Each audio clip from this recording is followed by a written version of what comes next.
Uh, so again, thanks for having me on the here on the claims corner. So just a little bit about myself. I've been with CNC for about a year and a half.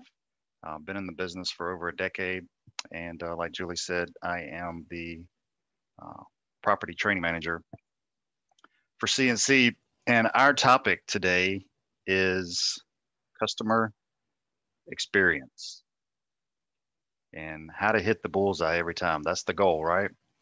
So I want to talk to you about that today. Let me get this shared with you guys.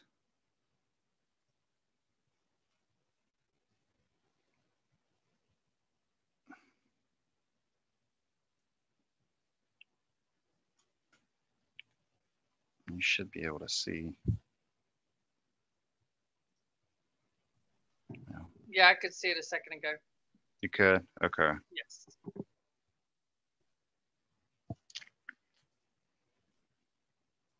Right now, can you see that? Yes. Okay.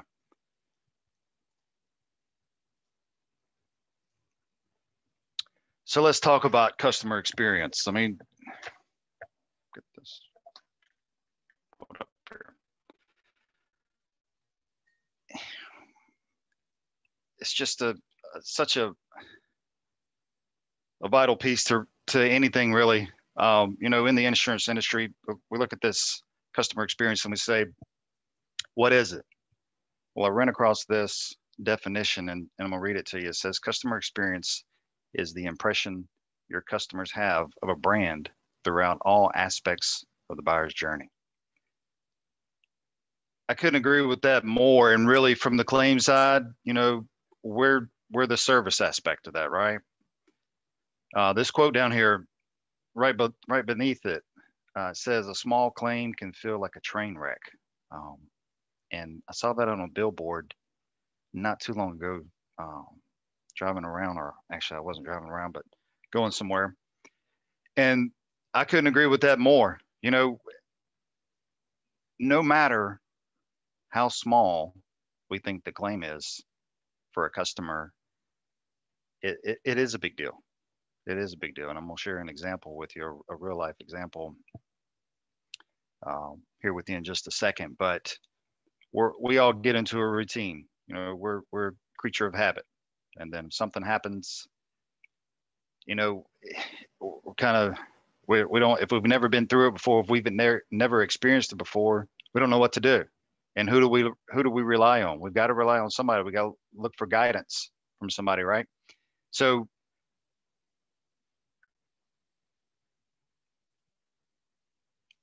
that pulled up. So, it is a big deal. Each and every claim is a big deal. No matter how much you think, it's just a water stain on the ceiling. Oh, they've just got a couple shingles missing. Well, and we'll say this throughout the presentation, but put yourself in the policyholder shoes. Put yourself in their situation. How would you feel? What would you want to know? What are your expectations? How do you, what are the questions that you would have uh, to do that? So as far as the experiences go, in general, um, when I graduated from college and was looking for a job, had a job, but was looking for something pertaining to my degree. We go through and we look at postings and it says, must have 5 years of this experience and 10 years of this and customer service experience, 5 years to 7 years. And I'm just like, I mean, I just got out of college. I mean, how can I get the experience if you don't hire me? I mean, and then I got to thinking about it, and it's like a great uh, question, or an answer to that question. If you're in an interview, is, to me, we have customer experience every day. We interact with folks every day, no matter where you go. It's the grocery store, the gas station, whatever store you're doing, you're interacting with people, right? And each interaction, each situation is different. Okay.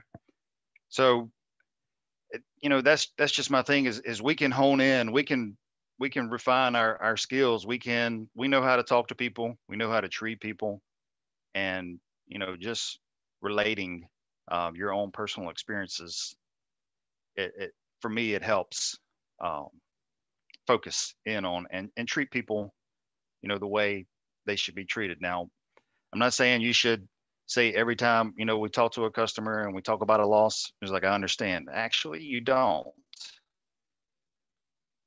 I mean, have you been through their situation? Each one's different. We all know, if for those out there that's worked claims before, every claim is going to be different, right? You could have 10 roof claims from the windstorm or the hailstorm. You go out there and inspect, or if you're handling it from the desk, it could be in the same neighborhood, but they're not all the same. They all don't fit into this one box, right? It's going to be different roof coverings. It's going to be different ages, different directions, the way the roof is built, many facets involved, all kind of things. You get the point. So we want to be able to, we don't understand. You acknowledge their loss and you reassure them what your role is. And we'll talk about that. What are you going to do for them? What do they expect from you? Again, what would you expect from your adjuster? I'll give you an example. So where I live now, we bought the house. My wife and I bought this house about 5 years ago.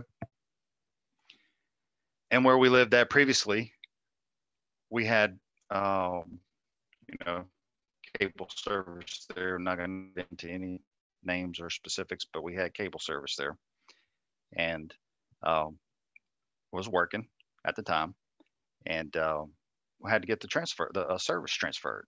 Okay, so called them up, scheduled an appointment for the technician to come out and install it. So the time that I scheduled was during my lunch hour. Okay, so I get home, get a phone call from the technician, says, "Hey, Mr. James, I'll be there in about. I'm running a little late behind. I'll be there in about 20 minutes. The prior inspection took a little bit more time." I was like, "I understand. That's fine. Thank you for calling me and letting me know, not just sitting here waiting." Right.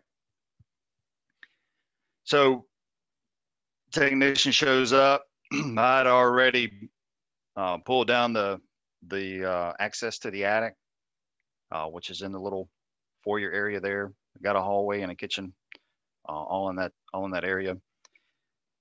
Technician come in, introduced himself.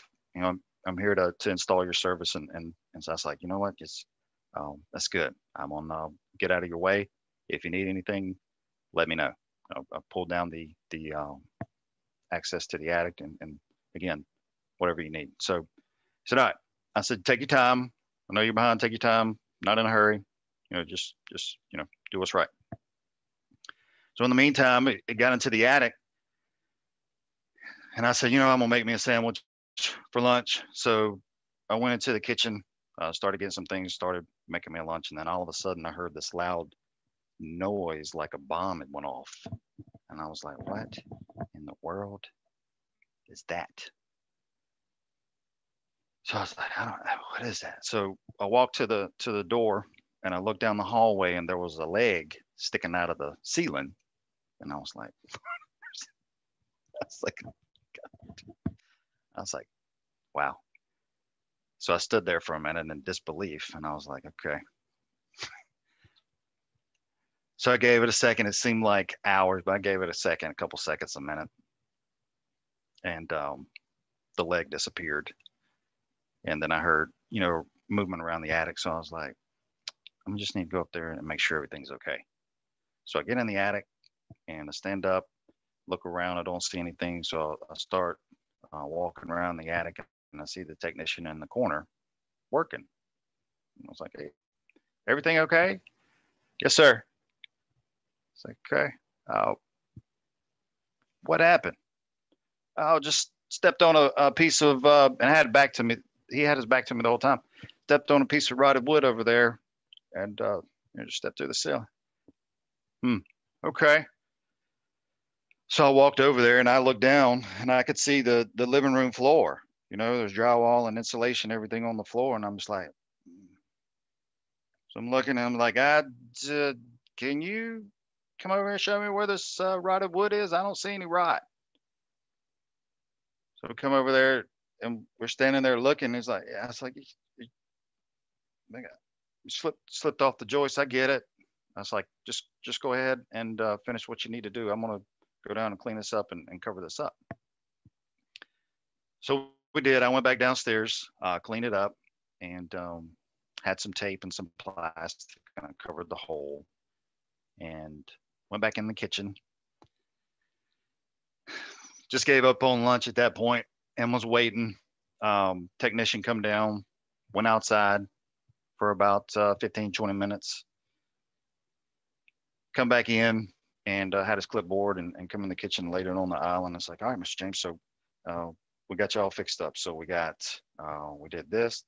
I need you to sign here, here, here, here. And I was like, hold on a second. What about what we're gonna do about the ceiling? He's like, yeah, I talked to a couple people that I know that are in the business. It'd be a couple $100 to take care of that. So just get it fixed and send me the bill.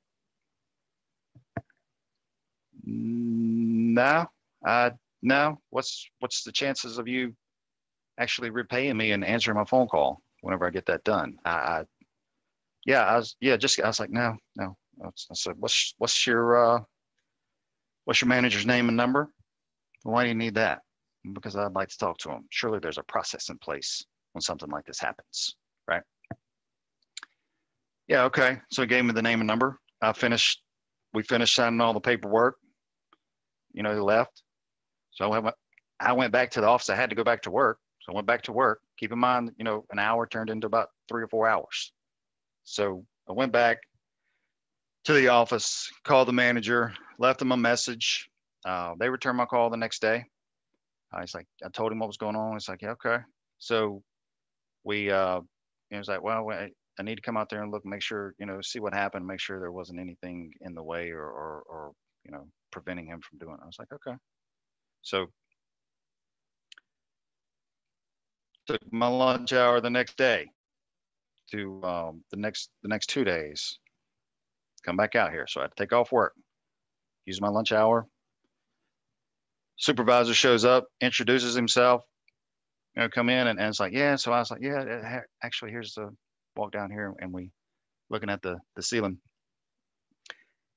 And he says, oh yeah.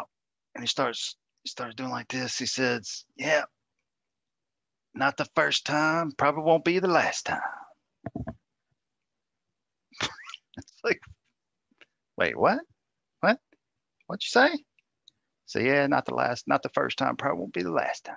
I said, that's really not the best way to start off the interaction and the conversation. So he's like, well, he said, let's go. I said, yeah, sure, let's go. So we went up in the attic, got in the attic, and he was like, wow. He's like, you can walk around up here. And you can stand up in the attic, except when you get to the eaves and walk around. So we went down and looked at where he slipped off, come back down, and he's like, well, just get a couple of estimates and see. I said, no, he didn't say that. I said this. I was like, so I just want to know what we're going to do about this. What's going to take place? What needs to happen? Surely, I understand you said it's not the first time, so surely this has happened before. So what needs to happen? How are you guys going to fix this? He's like, well, just get a couple of estimates. And so I was like, well, the good news is I've already got one. So I gave it to him. And I had written my own estimate. And he started looking at it, and he started, looking through the thing, and he's like, that's not popcorn. I said, yeah, it is. It's popcorn texture. He's like, no, that's not what we call it up north. We call it some name I'd never heard of. And I was like, well, we're actually in Mobile, Alabama. So all I know is that to be is popcorn texture. If there's another name, I've learned something new today, which is good, but that's besides the point. He's like, well, where'd you get this estimate from? I was like, I wrote it myself. Well, I was like, I'm an adjuster by trade. And he's like, you shouldn't have told me that. Why? What does that have to do with anything? He's like, well, I'll tell you what. What's your manager's name and number? Why do you need to know that? Because I want to talk to him. So we were cordial. He left. I told him I'd get a couple of estimates. we left and be in contact. So anyway, I called the manager, let them know what was going on. They asked me to get a couple of more estimates. Fortunately, I know folks in that industry. They come out, actually sent one of them pictures. They wrote an estimate, sent it to me. The other one come out, wrote an estimate. I had 3 estimates, gave them to the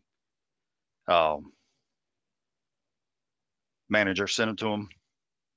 They cut me a check and overnighted the payment to me. So let's just think about that. All right.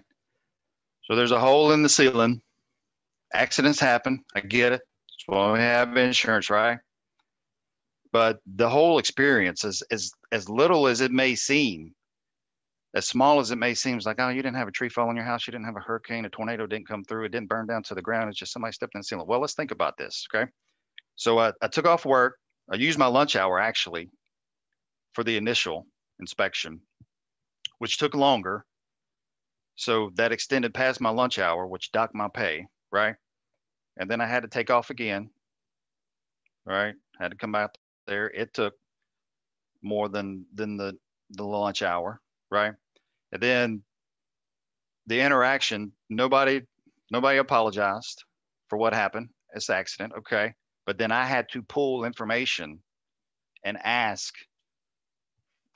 I don't know. I don't know how this happens. I mean, this is something that you do every day. Tell me what is going to happen. What do I need to prepare for? So, and then luckily, I knew some folks in the business that could give me an estimate, right? Most of our policyholders, I mean, they don't know.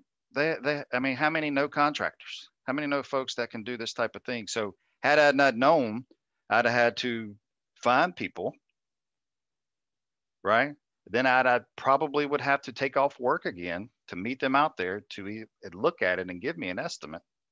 And then whoever I chose, I'd have to make accommodations. I'd have to take off work again potentially and be out there while they did the work to my house. I'm just not going to leave anybody in my house while I'm at work to do the repairs, right? So think about that as we go through this and our experiences, how we can relate to this, all right? So some of the things in customer experience, some of the factors that come into play, all right? I can't help but laugh at this picture because, you know, my wife would kill me if she knew I had this. If I was showing this and I said that, can you, don't always forget to put the laundry washer to the dryer, but it's all the time. Yeah, I end up doing that most of the time. Cycle time, right? We've all heard that in the industry. It's come to the forefront in the most recent year, 2 years, right? Claim cycle time. So you may ask what that is. A property insurance claim, the settlement, it's the cycle time. It measures the average time required to settle and close an insurance claim from first notice of loss till settlement. Okay. We gauge it on when the claim's open, the first notice of loss, and when we can settle the claim and pay the customer. It's very important. We don't want those claims lingering out there forever. We want to address them appropriately, right? So having said that, anybody can close a claim. Okay, I can get assigned a claim today. I can make contact and I can turn around. All I have to do is hit the close button, right? And then I can turn around tomorrow and reopen it. We don't want to do that. We don't want to manipulate the system. But the cycle time overall, from a customer standpoint, they want their claim addressed accordingly and as quickly as possible, rightfully so, right? Another factor, the number of adjusters. This seems to be a huge one. And, we have all, I'm sure, experienced this in some shape, form, or fashion, right? So put yourself in the customer's shoes. You have a claim. It's initially worked by an adjuster. That adjuster gets redeployed to another location and someone else comes in and takes over the claim. All right. And let's think about it from this aspect. You call the customer service number of a manufacturer of a product that you have that's not working. Call the number and they answer and say, how can we help you today? And you tell them what's going on. Okay, let me transfer you to this department. So you're on hold, right? You get, that person comes on the phone, then what do you have to do? You have to tell them all over again, right? What happened? You know what? That's not my department. Let me get you connected to this person. And I was like, I mean, it just recently happened to me with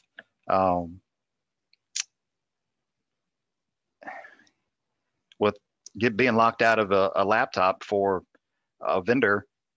You know, we call and I was like, yeah, I need to reset my password. And it's okay, well, this is saying, I was like, all right, well, let me get you over to this. And I was like, hey, how can I help you? Oh, well, I'm locked out of the computer. I need to reset my password. What does it say? It says this. It's like, oh, well, yeah, I don't have that type of ability. So let me get you transferred. And I got transferred like 4 times. Well, we've all been there, done that, right? So the number of adjusters is a huge factor. If you run into this, you know, be prepared when you have the claim. All right. If this is one of the things that the customer is unhappy about, acknowledge that. You know, we don't understand because we're not in their shoes. All right. Let them vent, hear them out, but take ownership from there. Know that, read the entire file, know exactly what's going on with that claim up to that point. That way you're not asking questions and lose any type of credibility because you've had the claim, right? You've had from my standpoint, it's been transferred to you. How come you have not reviewed the claim and know exactly what's going on? What has happened up to this point? What is your plan of action moving forward? Okay. Another factor, availability of an adjuster. This is another huge one. Be available, right? Be available. Okay. If you're not available, it's understandable. Explain that to the customer or to the policyholder, right? Be available, because if you're not, if you're just sitting there at your desk or wherever you are and the phone rings, like, nah, I won't talk to them. Guess what? It's not going to go away. Okay. Again, what would you do if you're the customer and you called your adjuster and they didn't answer? Leave them a message. Okay. Day goes by, you don't get a phone call. You call them the next day, you have to leave another message. It's just not, that's not good customer service. Call them, let them know, right? If you ignore it, it's not going to go away, because sometimes folks are going to, it's like, all right, folks are going to call until they get somebody on the phone, right? And it's usually through the 800 number, through a triage unit. And then guess what? It gets transferred back to you. You answer it. Or if not, it gets to your manager. It gets escalated. They address the issue. They look and see what's going on. And then what's the possibility of happening from there? Well, if you're not answering the phone, if you're not helping this customer, what's the chances of the rest of your claims being looked at to see how you're addressing those? Okay. Talk to them. Explain your schedule. Don't be afraid to explain it to them. I'm not saying I'm working 7 days a week, 12, 14 hours a day. I get to it when I can. That's not what I'm saying. That's not what we do. Explain your schedule. I'm in the office from 7 a.m. to 6 p.m. Central Standard Time. Okay. If I don't answer when you call, it's because I'm on the phone helping other folks. Rest assured, first chance I get, I'm going to call you back. All right. Hey, I need to let you know that I'm actually out of the office the next 2 days. I do have a backup in case there's an emergency. You can call and they'll be able to help you. But if I don't answer, if you send me an email and I don't respond quickly or promptly, that's why, because I'm out of the office. Okay. If you're out in the field, you know, call them back as soon as you can. They don't know that you're on the roof scoping. They don't know that you're walking around the house or talking to another claim. Okay. They leave you a message, but try to return their call.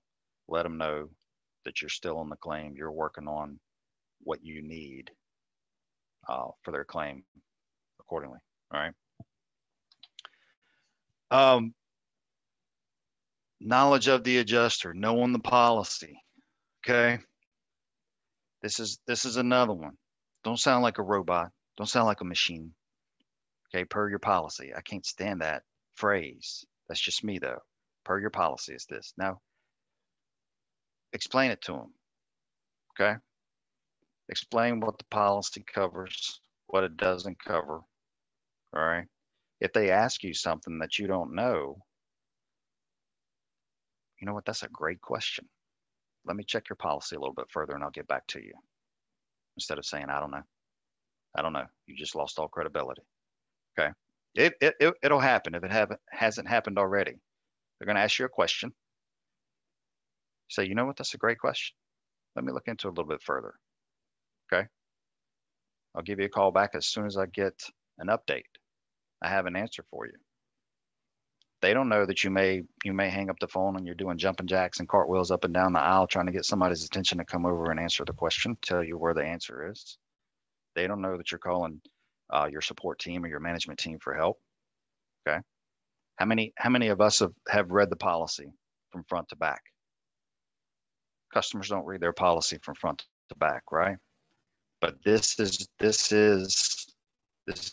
a big piece of your skill set. You should know the policy. If you don't know, don't be afraid to ask for help. Ask for further interpretation. Okay. Know the difference between named peril and all peril. Know if wind-driven rain is covered under the structure and not covered under unscheduled personal property, coverage C. Okay. Know those things. Be able to explain those things to the customer. How does the deductible work?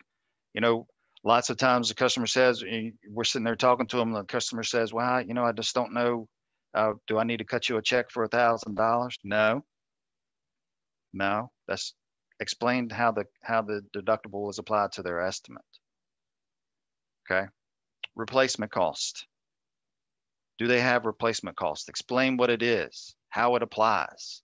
ACV. We don't use acronyms. Okay. We don't know what ACV means. It's actual cash value, replacement cost value. All right. We're not going to use the lingo that we may use in the office or out in the field. We don't know. They've never been through this before. Okay. Another factor for knowledge is estimatics. Okay. This is just a sample of an estimate written. Know what you're paying for. What is that $10,000 check for? We're not just saying, all right, I'm going to make a payment to you for $10,000. Thank you. Have a nice day. My question would be, what does that $10,000 cover? What do you pay? Oh, it's just for your roof. What on the roof? I mean, is just the shingles or I mean, go into detail. Take the time up front to explain these things. Okay. And it's the right thing to do by the customer. Plus it's going to save us a lot of work, answering emails, inquiries, extra phone calls. Be knowledgeable of where to find the answer if you don't know. It's impossible to know everything, right? But take the time to explain what you do know. All right. I always encouraged policyholders to show this estimate to your contractor. This is what's covered. This is the scope. All right. Know what each line item is paying for. This screenshot over here to the right, it says includes 3-tab, comp shingles, roof nails, and installation labor. Dump fees, hauling, disposal. It excludes roofing, felt, and underlayment. So this line doesn't pay for the underlayment or the felt. It's actually in the line below it, if you see here. All right. More factors. Effective communication. Okay. Be clear in your communication, whether that's written or verbal. All right. Confusion is never a good thing. It's never in any aspect of life. Be clear. Be able to explain that. All right. Have the confidence in knowing what you're talking about and being able to explain that. The written documentation, it should support the claim status. Okay. If there is confusion, what are you confused about? How can I elaborate? Or how can I say it differently so that you understand? I want to make sure there are no other questions, that you know exactly where we stand and the settlement. In the past, I've actually conference called. We're talking to a policyholder, and well, that's not what my contractor says. That's not what I tell you what, let's call them. We'll conference call the contractor, get everybody on the line, talk to them, find out where the confusion is, where are the differences. Okay. Letters should be formatted, written documentation. That goes without saying. Check your verbiage. Make sure it makes sense. When we say verbiage, quote the policy exact. Okay. Don't put your phrase in it. You know, storm created opening. It comes to mind all the time. If the policy doesn't say storm created opening, you should not say storm created opening. You quote what the policy says. Okay. The wind or hail must first damage the roof or wall and make an opening. Nowhere in there does it say storm created opening. I get why we say that or why we think that, but you've got to quote the verbiage verbatim. Okay. Make sure that they understand that. Stick to the facts, not opinions. Stick to the facts. Don't put your opinions in there. Don't give the customer your opinion. Okay. I found out after the fact one time in the past that an adjuster that was working, that I was managing, we sent a request for roof replacement as a supplement. We looked at it, and you know, it just wasn't warranted. It was very, very minimal damage, and a repair was the right decision. So we went back with the repair. We didn't allow for the replacement. Well, I didn't know at the time, but the adjuster told the policyholder, you know, if it was me, I would have paid for it, but I can't. Well, I found out because a complaint come through, and the policyholder's like, well, you got an adjuster saying they would pay for it, but the manager is not. So it just didn't end up very well. Okay. Don't be confused. If you need further clarification, ask for it. If you need help, know where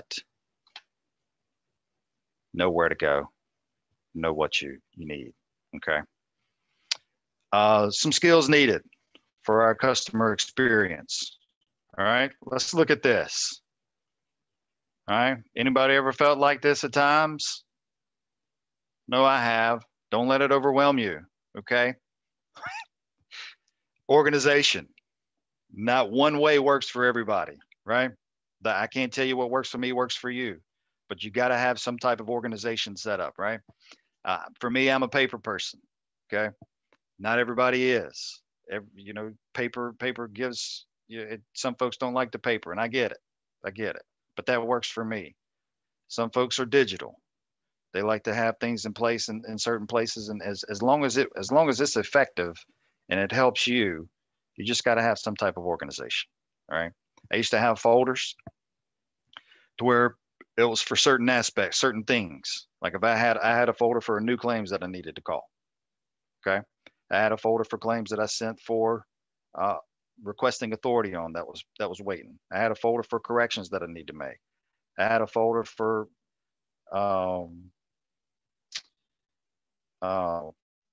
supplements that I needed to work on. I had a folder for left messages. Okay. Whatever, if you're digital, have you a spreadsheet, have tabs at the bottom for kind of the same thing. You know, it just come up with a way that works for you. You've got to have some type of organization. Can't have everything all over the place. Okay. Because that's how you're going to feel. That's how your work is going to look. Right. Time management. Prioritize. Okay. Have a plan. Okay. Schedule your day to the best of your ability. Plan for delays. Some phone calls may take longer than others. Some may take a shorter time. Inspections, it may take longer than the normal to be able to explain the settlement to the customer. Okay. Plan for that. All right. Weather. If you're out in the field, weather may play a part. Traffic may play a part. The inspections may take longer than other. You may have something come up. All right. Be able to, for me, I kept a to-do list. I had it on my desk, and I checked it off as I went through. Okay. I can tell you some folks used to write their estimates in the morning and make phone calls in the afternoon. And some folks used to make phone calls in the morning, write their estimates in the afternoon. Okay. Whatever works for you. Got to have a plan in place to be able to manage your time. Um, you know, the last one there says resting. I think that is very important. You should take a break. If you need to take a break, take a break. Okay. Get your mind right. You've been working. It all goes back to being able to provide and give that experience that the customer expects. Okay. Active listening. This is important for me. Is, you know, be engaged in the conversation, right? Pay attention to what they're saying. All right. If they're upset, they probably have a good reason. They've just experienced something that they've never experienced before, right? They've never had a claim filed before. They don't know what to do. They're relying on us to help them and walk them through the process. Okay. Don't don't be on Facebook or social media taking selfies, posting them, you know, about different things while you're supposed to be working, paying attention.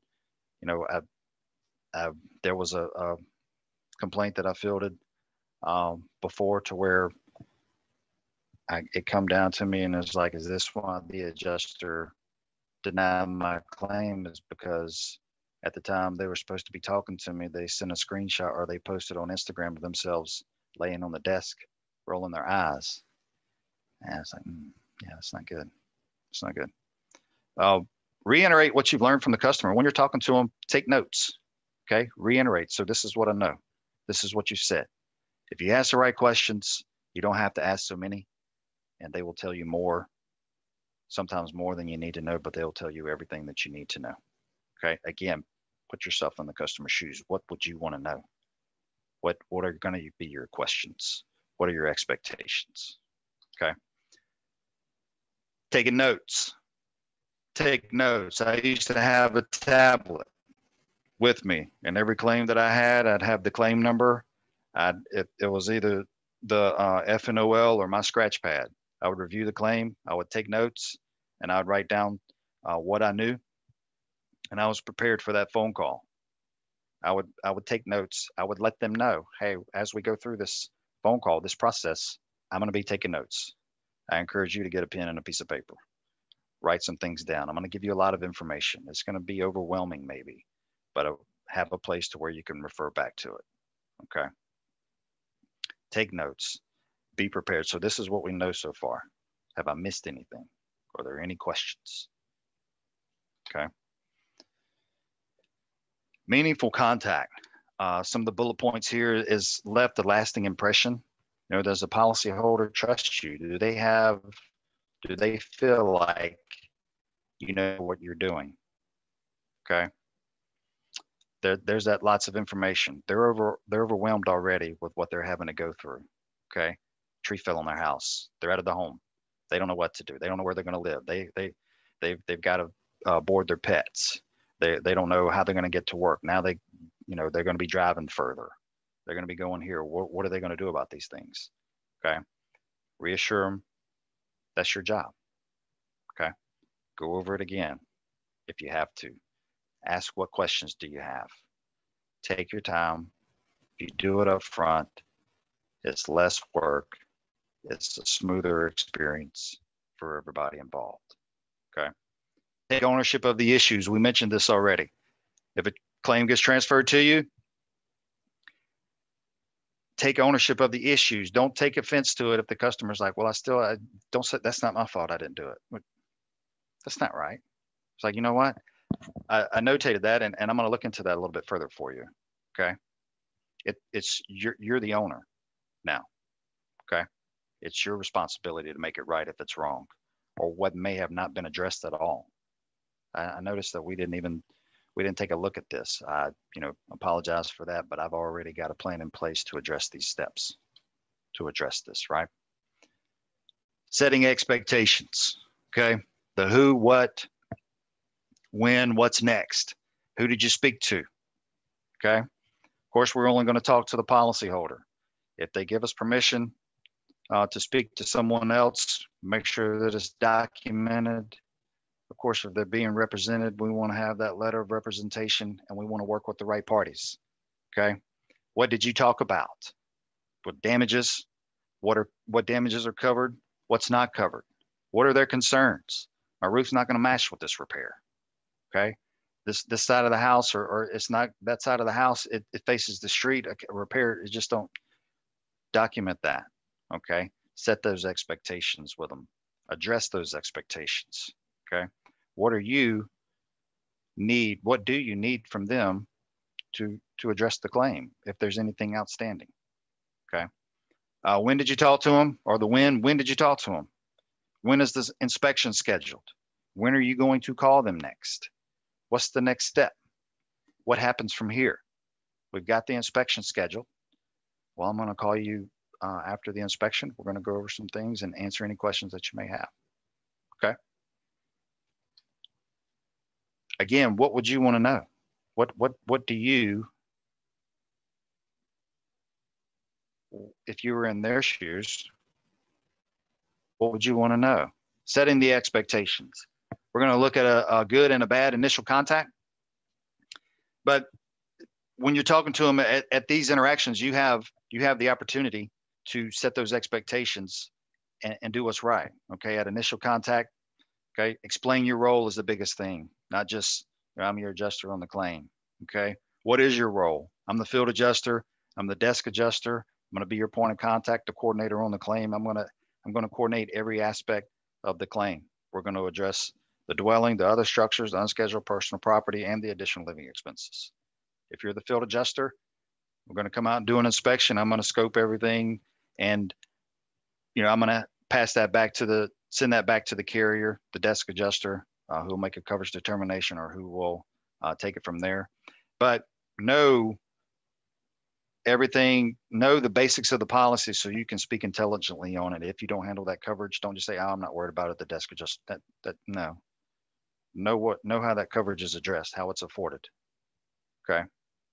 And then, the desk adjuster will work further with you if that's the case. All right. Closure. Like we said, anybody can close a claim. Lots of folks, they panic. They think the worst when, you're going to close my claim. Well, it's not, don't let them panic. Explain what that means is we've addressed all undisputed damages at this time, right? There's nothing else for us to address. If we've addressed everything, make sure they understand the settlement. If not, we've addressed everything at this point. If there are supplements, like here at the bottom, this is what we do in the case of supplements. Okay. We have a process in place. If there's more damages found, this is what you do. We need an itemized estimate. We need documentation, including photos. We need to know what's different. That goes along with depreciation. Explain that to the customer. There's a timeline involved. Some states allow a year. Some states allow 180 days from the actual cash value payment. Some states allow 180 days. Some policies allow 180 days from the date of loss. It all depends. So don't take every policy for granted. All right. Explain the supplemental piece to them. Okay. If your contractor comes out and they say, it's not this much, it's going to cost $10,000 more. Well, why? We need to see that. If it's warranted, by all means, we'll make the adjustments. We want to work with you. Just don't panic. Here's an estimate for $10,000. Thank you. Have a nice day. Explain the process to them. Okay. Let me show you this here. This is an initial contact. Okay. And this is real. You may say, well, what is that? Let's look at this. Let's dissect this for a second. Okay. Spoke to Joe Policyholder on the 11th of August, 2022. Explained that I'm the adjuster assigned to the claim. I asked about the damages. Policyholder states that a tree fell on the home and destroyed the roof, the dining room, the kitchen, and the pantry. Policyholder said that the fence is damaged. They're living with their parents right now. They don't have a contractor's time at this time. Advised that I'm a field adjuster will be assigned and complete an inspection. Told the policyholder to have the tree removed and to send me the bill. I gave the policyholder my contact information and told them to call me if they need anything. Okay. Now let's look at this one.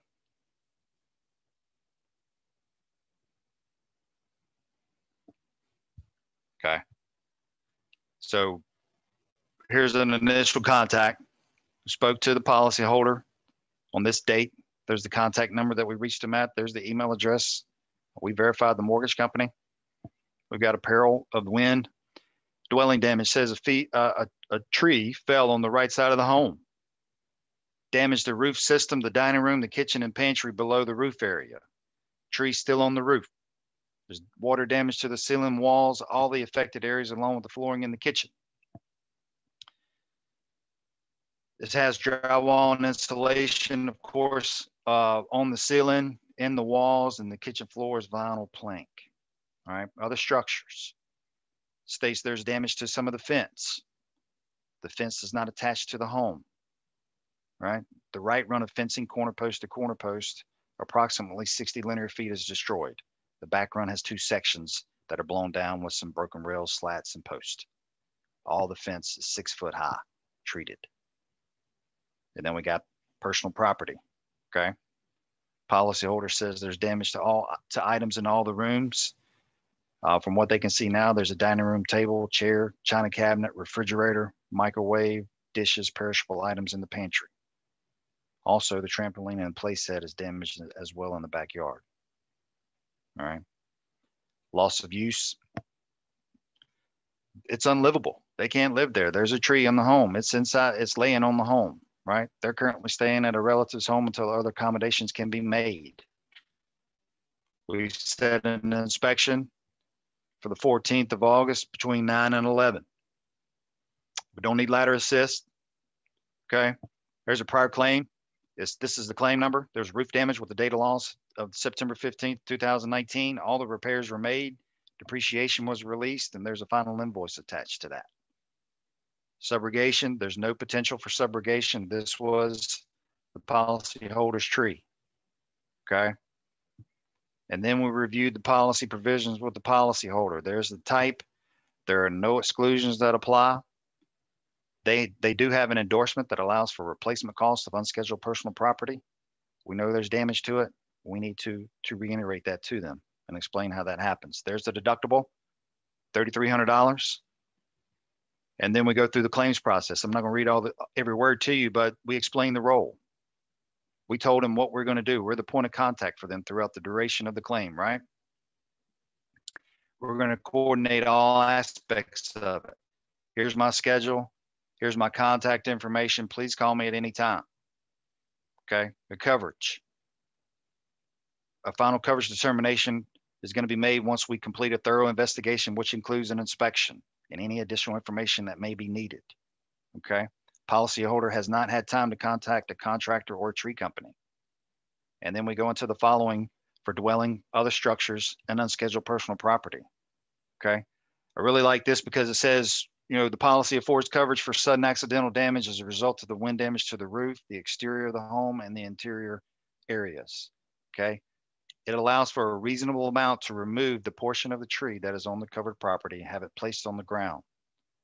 There's a $500 limit, up to $500 limit for that particular tree debris to be hauled away from the resident premises.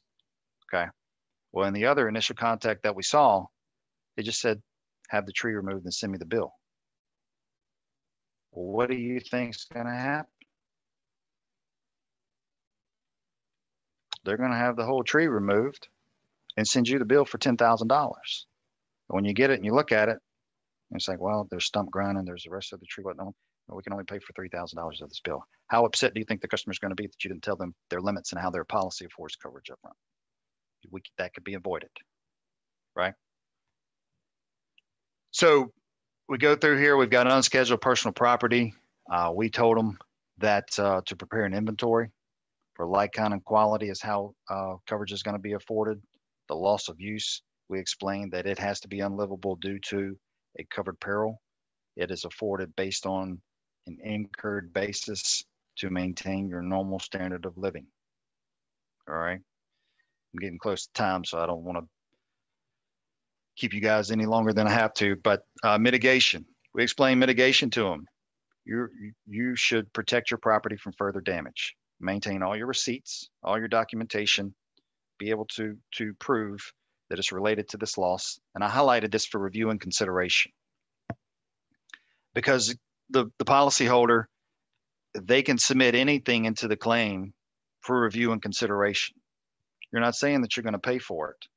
You're saying that you're going to review it and consider it. Okay.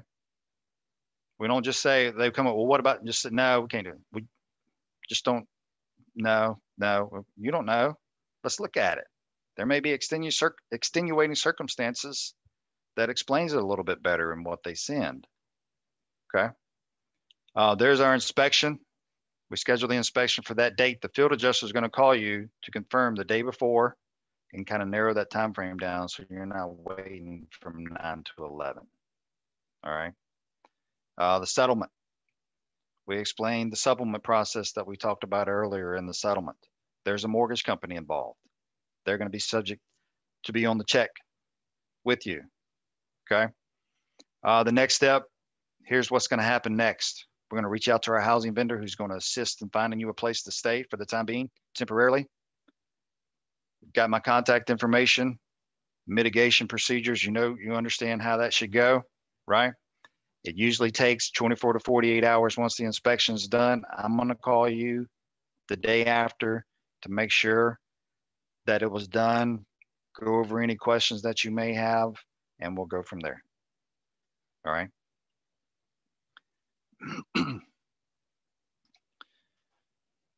Who to involve? Wrapping up here. Who to involve? The agent. The agent can help us. The agent is the face for the customer. That's who they know their insurance company with, right? We want to make them the hero. Okay. The agent may have helped them file the claim. All right. They may know them personally. There's been times in the past to where I hadn't been able to get in touch with the customer, call the agent's office and say, hey, yeah, they come in the other day and paid their bill. I was like, yeah, they changed their numbers. Here's their new cell phone number. Okay. Keep them involved. They can help us. They can help the customer. Some folks, you know, they prefer it that way. All right. So they may know that they're out of town if you can't reach them. In large losses or in any loss, they may want to hand deliver the check to the customer. Right. Another thing that I tried to make a habit of, or what we should do is we should encourage our customers, our policyholders, to stay in contact with their agent. If you think about this for a second, okay, they've suffered a loss. We found some covered damage. We allow for the replacement of the roof. When they took the policy out, you know, it was an older roof. Now they have a new roof. We don't say this because we don't know. We let the agent handle it, but they may qualify. That may help them in their premium now that they have a newer roof. They've done some remodeling. They've addressed the covered damages. They've done some other things. It's always good to get a checkup. Like we go to the doctor, let's call the agent, make sure we're fully insured. Okay. It doesn't always mean an increase in the premium. Of course, we don't address that, but we should encourage our customer to follow up with the agent, keep them in the loop. We should stay in touch with the contract agent as well. Keep them up to date because we don't want to get blindsided. We don't want them to get blindsided if something goes wrong or there's an issue, and the customer, the first place they're going to go is where? First place they're going to call is who? The agent. Okay, give them a heads up. All right. Hopefully not that doesn't happen. We know it does, but we want to do the best we can to keep everybody involved and up to date. All right. Contractor. Stay in touch with them. Don't just put it off on the customer. Yeah, tell your contractor to get this to me. You reach out to the contractor. If you know what's needed, again, the customer may not have a clue. They don't know anything about this. They've never been through this before. Reach out to the contractor. You get permission. Hey, let's talk about this estimate. All right. Do you have a copy of the building code? I can't find it. Or do you know, what's the justification for the painting in this area? Don't just say, "Oh, tell your contractor to call me," or "Your contractor needs to do this." No, we don't want to make any extra hoops for the customer. Okay, if we can take care of it. Encourage them to be on site if you're doing an inspection. Let's walk the scope together. Let's see what's covered and what's not covered. Okay. Housing vendor, we set them up in housing temporarily. Don't put it on cruise control. All right. Stay in touch with them. You may have to be out of the office for a family emergency over the weekend. You didn't extend the hotel stay. Housing vendors telling the policyholders at the hotel saying you need to check out. No, we don't. Let me call you're not available. It goes back to being available, right? Communicate. Involve the housing vendor. Let them know the time frame. Let them know their limits. Okay. Try to make it as seamless as possible. Okay. So to wrap up, some recipes for success, just for me, we talked about time management. Okay. Schedule your day. Plan for delays. Whatever works for you. Try to have a plan in place. Be organized. Have some folders, some sections that you got, whether you're paper or digital or whatever works for you. Have that in place. Okay. Positive attitude. You know, we want to build that confidence in our customers, our policyholders. We want to look for coverage. All right. We're not out to just be default by we're not paying for anything. No, I mean that's not the way it works. We want to help you. We want to help you through this. We're going to guide you from start to finish. All right. Each claim does stand on its own merits and facts. Not every claim is going to fit into the one box. Okay. There's going to be different circumstances, different factors involved in every single claim. That's not going to make it the same as the last one. All right. Lastly, a big part of our role, a big part of your role, it is customer service. We're there to take care of them. We're there to make them whole again. Don't be afraid of denials. We need to talk about it with the policyholder, with the customer. Okay. One of the greatest accomplishments I've gotten it. Lots of other people have gotten it. You'd be surprised when customers understand that it's not covered and they thank you for it. Thank you for explaining that. Now I know. Okay. We talked about confusion. All right. Be clear. A happy customer will remain with their insurance company. Of course, always do your best and treat every customer as if you were your only claim. They don't need to know. You don't need to tell them that you got 72 other claims that you're trying to work on. They don't care, and they shouldn't. That doesn't matter to them. Their claim is what matters. All right. That's all I've got. Sorry if I got a little excited at times, but it's just it's just passionate about taking care of folks and giving them the experience again from if the roles were switched, what would you want to do? How would you want to be treated? Just, do the best you can. Julie, that's, can you hear me? Yes. That's all I've got. Sorry, I went over. We're right Oh, at you're fine. 12:59.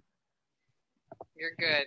Okay. I have one comment question. Well, I think another one's just come up, but on the initial contact, it says that's the most detailed initial contact form they've ever seen.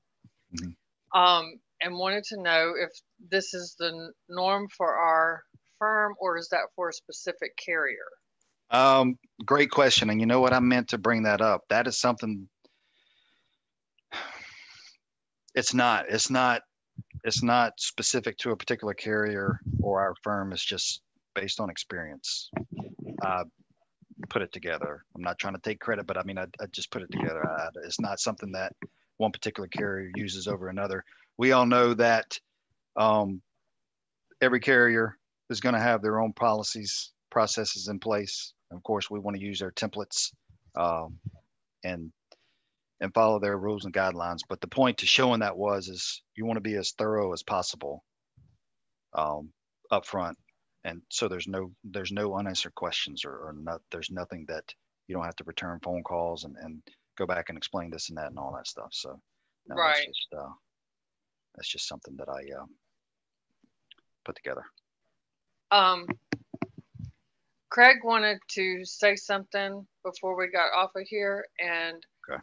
I've had several requests for that as an example. That's our training materials, though, guys. We don't generally pass them out. We'll discuss it, and if you want to email me later about that, I can get you an answer. But we do put this program on our YouTube channel, so you can always review it later. Craig, are you there? Yes, I am here. Can you hear me? Yes, sir. Okay. Yes. Good afternoon, everybody. David, thanks for this topic. Now, this, customer service, it's a great topic. It is such a simple topic. But a lot of times it's really taken for granted by a lot of adjusters. A lot of people take the term customer service for granted. And, we're in an age where everything goes back and forth instantly in some cases, and it's hard to retract some of those statements. And we're sending text messages and emails and voice recordings and et cetera, et cetera. A lot of times, with the words and what we're saying can easily be misinterpreted. And, with customer service, you can absolutely make or break a claim flow. You can just, you can be very successful with the claim and how you present yourself and how you're speaking. And even just like David pointed out, listening is a customer service. It's a communication skill. Just sitting there listening to the policyholder, what they say.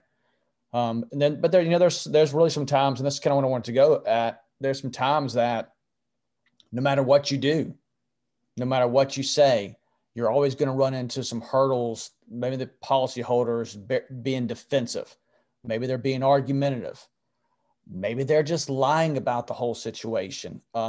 We've experienced those situations before, but this is never a situation where you break that communication, that you break that customer service, that you continue to move forward and you continue to provide the absolute best customer service possible within the policy guidelines, within the policy language, within the client guidelines. You still move forward on that. You just, at these points, you'd have to be, if it's an issue that has to be escalated, then we escalate it up. But we just want to be really clear on our communication. That's back and forth, really in every situation that we're communicating. Always be clear. But you will run across situations like this where no matter what you do, it's just, you're going to be, somebody's going to try to make you look like you're doing wrong and providing that incorrect information, that you're actually wrong. And that's not the case. So the better you communicate, the more you can be open with somebody, the better off that the whole claim gets handled. So I know currently we're kind of dealing with a similar situation like that now. But we continuously move forward, no matter what the policyholder keeps saying about. And a lot of stuff that they're saying is actually fabricated. It's not actually what is being done, but we continuously move forward and explain and try to clarify and try to get them on the right page, because that is what our job is at the end of the day, is to reach that some type of settlement or actually get to a point where the policyholder is satisfied with whatever settlement is reached out there. So, and I just wanted to really just kind of bring that up, that we're always communicating. Never stop doing it. Don't take it for granted. And just like David, and I would love to go on a story about my DirecTV experience. I would just say one thing. Totally, I was on the phone with DirecTV for almost 8 hours. 8 hours, okay? Because they accidentally canceled my account. 8 hours. And then they promised me, at the end of it, they promised me, and I even got a letter that was sent over saying I would get free HBO and Showtime and something else for like 8 months or something like that. Still don't have Showtime and HBO on my TV. Man, come on. Still can't figure out how to do it. But anyway, all right, David, thanks for your information. Back to you. I'll let you close it out. Yeah. Thanks for chiming in. The just for me, it's just putting yourself. What the takeaway for me is putting yourself in the customer's shoes. Like Craig said, we abide by the policy and the provisions in place, but just being able to explain it to the best of your ability to where there's an understanding, whether it's covered or whether it's not, the expectations be available. And you know, what would you, if you kept calling and calling and calling compared to calling and then getting a return call promptly, you know, that just makes a huge difference.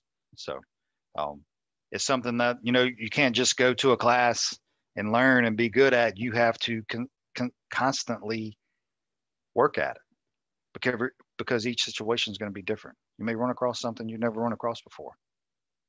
Okay.